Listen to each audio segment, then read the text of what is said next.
Fala galera, beleza? Arthur do canal Mamãe Falei. Dois recados rápidos. O primeiro é: não deixe de ver os produtos do Vista Direita. Inclusive, acabei de saber hoje que teremos novidades nos produtos do Vista Direita. Aguardem que vai ter coisa muito legal pra gente ir lá. Segundo recado, este animalzinho de pelúcia aqui, olha só, ele mexe as perninhas, ó, apareceu no meu vídeo do rock. Se você ainda não viu, por favor, assista o vídeo. E está gerando um erro muito comum. As pessoas estão falando: olha, Arthur, no seu vídeo tem a Peppa Pig, né? E eu vou corrigi-los. Não, isso aqui não é a Peppa Pig. Este aqui é o George, que é o irmão dela, mais novo. E como é que a gente sabe disso? Porque ele usa uma roupinha azul e não uma roupinha vermelha ou cor-de-rosa. E por que isso é tão importante? Porque quem fez isso aqui foi a minha mamãe. Sim, a minha mamãe é que faz esses bichinhos de pelúcia. Minha mãe é artesã e ela fez esse daqui e eu roubei pra mim, né? Então, tiradas essas dúvidas, vamos agora falar do que interessa. Vamos lá. Uma coisa que eu ouço muito dizer, inclusive hoje eu ouvi de novo o Guilherme Boulos dizer, é esse negócio de que, nossa, nós vamos acabar com os banqueiros, nós vamos taxar os banqueiros, nós vamos acabar com os lucros exorbitantes dos banqueiros, porque o Brasil paga os juros mais caros do mundo, isso é um absurdo, etc, etc. Vamos lá, é aquela velha história de que o cara usa uma parte de um discurso que é verdadeiro e aplica uma solução que é completamente oposta ao que a gente precisa. Então vamos lá. O Brasil paga o juro alto? Paga. Nós temos, se não me engano, os juros mais altos do mundo, né? E por que que isso acontece? Vamos lá. Primeiro lugar, o que que são juros, os juros? O que é isso? O que é isso? Nada mais é do que o preço do dinheiro, ponto. Se eu for comprar uma caneca, essa caneca tem um preço. Se eu for comprar um computador, um celular, isso aí tem um preço. Se eu precisar de dinheiro para fazer alguma coisa, esse dinheiro na minha mão também vai ter um preço. E é isso que é o preço, o que é a definição de juros. Seja para você emprestar, seja para você tomar emprestado, juros são isso. E você paga os juros mais caros do mundo aqui no Brasil por dois motivos, basicamente. O primeiro motivo é simples. Nós temos uma coisa chamada insegurança jurídica, ou seja, aqui no Brasil, por conta da nossa justiça trabalhista, por causa do nosso dirigismo contratual, ou seja, você faz um contrato e a legislação vai lá e mexe nos parâmetros do teu contrato, não deixa você livremente ali ter ali as suas relações comerciais, por exemplo, principalmente as trabalhistas. O cara vai lá, contrata, combina com o trabalhador, combina com o sindicato, aí o cara entra na justiça, a justiça simplesmente muda tudo que você combinou.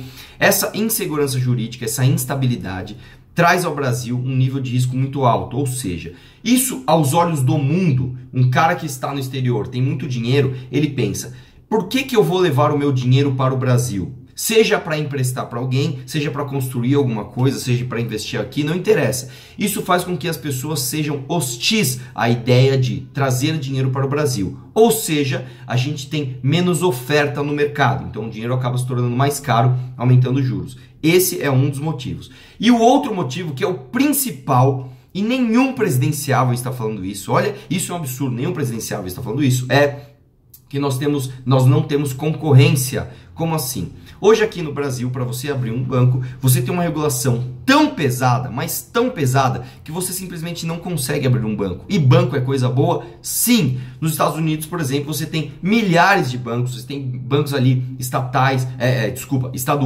você tem bancos ali municipais, você tem banco até do seu próprio bairro, inclusive. Tem um dos melhores filmes que eu já assisti na minha vida também, se chama A Felicidade Não Se Compra, é dos anos 40, e o protagonista do filme é justamente um cara que tem um banquinho ali pequeno, e ele atende ali a vila que ele mora. Por que que isso é bom? Porque a pessoa tem mais contato com a pessoa que ela vai emprestar ou tomar emprestado o dinheiro, então ela sabe o risco, ela sabe calcular o risco melhor, e você apresenta enormes concorrências para os grandes bancos, porque aí o cara, imagina que você é um grande banco, você vai emprestar o dinheiro para o Joaquim da esquina, você não tem como nortear todos os Joaquins das esquinas para dizer qual é o risco calculado que ele vai te oferecer. Agora, um banco pequenininho que conhece pessoalmente o seu Joaquim da esquina, às vezes fala: não, eu sei que ele é um cara de bem, eu boto fé no que ele vai fazer com o dinheiro, no projeto, no investimento dele, então consegue oferecer uns juros muito mais baixos, inclusive do que os grandões que têm mais dinheiro. E mais, por que que isso então não se prolifera no Brasil, porque a regulação é muito pesada. Então, para você abrir um banco aqui, em primeiro lugar, você não consegue abrir um banco municipal, você também não consegue abrir um banco estadual, você tem que abrir um banco nacional, ele tem que ter um X número de agências, o governo te diz de que horas tem que abrir, que horas tem que fechar, como você tem que atender os seus clientes, regula as tarifas, regula tudo. Então você simplesmente não consegue abrir um banco, você não consegue concorrer com os caras que já estão estabelecidos. Isso, o Kim sempre dá esse exemplo em palestra. Imagina o seguinte, imagina que passe uma lei que para você atender melhor os seus clientes de um restaurante, você precisa ter taças de diamante. Quem é que vai gostar dessa ideia? Os restaurantes já estabelecidos, os restaurantes gigantes que vão conseguir comprar as taças de diamante. Ou seja, os pequenininhos, o cara que tem uma lanchonete, o cara que quer abrir um restaurante, vai ter mais um degrau, mais um impeditivo para que ele ofereça concorrência àquele mercado. Então, no Brasil não é diferente. No Brasil a gente tem meia dúzia de bancos, porque são esses que conseguem ali, por causa do seu tamanho, do seu pré-estabelecimento, se adequar às normas que nós temos aqui no Brasil. E por que eu estou falando isso em relação ao Guilherme Boulos? Porque o Guilherme Boulos, ele vem com esse discurso de os bancos, mas as propostas dele são justamente de mais regulação, mais intervenção do Estado nessa atividade, o que vai fazer com que tenhamos mais dificuldade em ter mais concorrência. Então, quando o Guilherme Boulos fala que vai combater os bancos, as medidas dele, ao contrário, vão ajudar os bancos. Inclusive, uma das coisas que a gente sempre ouve é que o Lula é inimigo dos banqueiros, ao contrário. Por que os banqueiros tiveram tantos lucros, os maiores lucros nos governos petistas? Por quê? Justamente porque o Lula aumentou a regulação, então aumentou o lucro de quem está aqui por causa da baixa concorrência, e mais uma outra coisa que ele fez, e isso se assemelha à proposta do Ciro Gomes. Eu vou explicar. Existe uma coisa chamada FMI, Fundo Monetário Internacional. É como se o mundo tivesse um banco, né? E aí esse banco tem ali uma regulação, uma série de critérios para você pegar emprestado o dinheiro desse banco. Você pegar dinheiro do FMI é uma coisa boa? Não, não é. Você fazer uma dívida não é uma coisa boa. Porém, pior do que isso é você trocar uma dívida boa por uma dívida pior ainda. Esta é a proposta do Ciro e isso que o Lula fez. Eu vou explicar. O Lula, com esse discurso que a gente tem que ser contra os banqueiros, a gente gasta muito dinheiro, dá muito dinheiro para o exterior, pegou e fez o que quando ele entrou na presidência? Ele pegou a dívida do FMI que o Brasil tinha e pagou essa dívida. Olha que coisa boa. Não é uma coisa boa. Ele pagou esta dívida do FMI com o dinheiro dos banqueiros do Brasil. Qual que é o grande problema disso? Ele construiu a narrativa de que eu paguei a dívida externa, porém ele trocou uma dívida com juros baixíssimos, que são os juros internacionais, por uma dívida de juros altíssimos, que são as dívidas internas aqui do Brasil, e com prazos ainda mais hostis.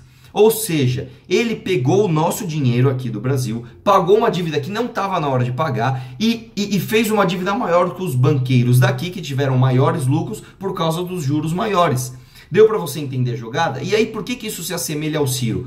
Sabe quando o Ciro fala lá nos debates e tudo? Não, porque eu vou tirar o seu nome do SPC, eu vou limpar o seu nome. O que ele está fazendo de fato? Você tem uma dívida ali que você paga, sei lá, vou chutar aqui, R$100 por mês de uma dívida que você tem a uns juros X. Ele vai pegar e vai falar o seguinte, não, em vez de você pagar R$100 por mês, você vai pagar 50, cara. Vamos limpar teu nome, você vai pagar 50. Você fala, beleza, ótimo. Qual que é a jogada? Você vai pagar, em vez de você pagar R$100 por mês durante um período X, por um juros X, você vai pagar R$50 por mês por um juros maior do que 2x, ou por um tempo maior do que 2x, ou seja, você vai muito mais do que estender a sua dívida, torná-la ela maior e mais, com juros ainda mais caros, porque ninguém vai te emprestar mais dinheiro para você pagar uma dívida anterior se não for ganhar mais. Então, o Ciro Gomes, o Boulos quer regular mais ainda o setor bancário, criando menos concorrência, aumentando consequentemente os juros. E o Ciro Gomes quer, com essa narrativa de tirar o teu nome do SPC, fazer exatamente o que o Lula fez com a dívida do Brasil, estender a tua dívida e fazer você pagar ainda mais juros para os banqueiros já estabelecidos no Brasil.